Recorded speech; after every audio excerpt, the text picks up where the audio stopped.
এখন আমি আপনাদের সাথে শেয়ার করছি আনারস ভর্তার দুর্দান্ত সুস্বাদু একটি রেসিপি।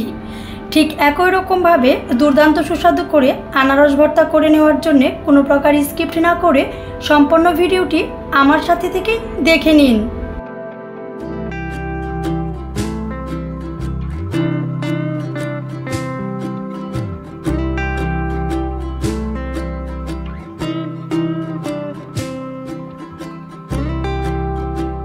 সুস্বাদু করে আনারস ভর্তা করে নেওয়ার জন্য আমি টেস্ট অনুযায়ী কাঁচামরিচ নিয়ে নিয়েছি, সাথে নিয়েছি ধনেপাতা, দিয়ে দিচ্ছি লবণ। আনারস ভর্তার এই রেসিপিটা করে নেওয়ার জন্য একটি ব্লেন্ডারের জারে বেশ কিছু পিস আনারস নিয়ে নিয়েছি, আর সাথে কাঁচামরিচ, ধনেপাতা আর লবণ একসাথে নিয়ে নিচ্ছি।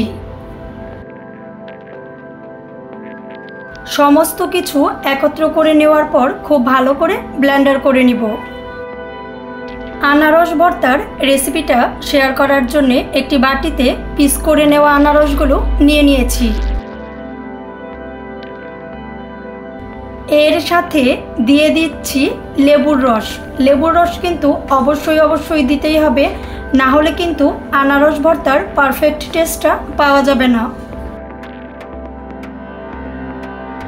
দিয়ে দিচ্ছি অল্প পরিমাণে বিট লবণ। এর সাথে আরও দিয়ে দিচ্ছি ব্লেন্ডার করে নেওয়া আনারস, ধনেপাতা, কাঁচামরিচ আর লবণ। দিয়ে দিচ্ছি অল্প পরিমাণে চিনি। আনারসটা বেশ ভালো মিষ্টি ছিল, এর জন্যে অল্প পরিমাণে চিনি দিয়ে দিয়েছি। দুইটি কাঁটা চামচ দিয়ে খুব ভালো করে মিশিয়ে নিচ্ছি। আমি কিন্তু কাঁচামরিচ এর সাথে ব্লেন্ডার করে দিয়ে দিয়েছি, হাত দিয়ে ধরলে হাতে জ্বালা করতে পারে, এর জন্যে দুটি কাঁটা চামচ দিয়ে বেশ অনেকটা সময় নিয়ে খুব ভালো করে মিশিয়ে নিচ্ছি।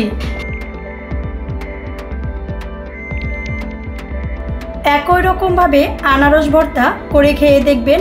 এভাবে আনারস ভর্তা করে খেলে কিন্তু ভর্তাটা খুবই টেস্টি হয়।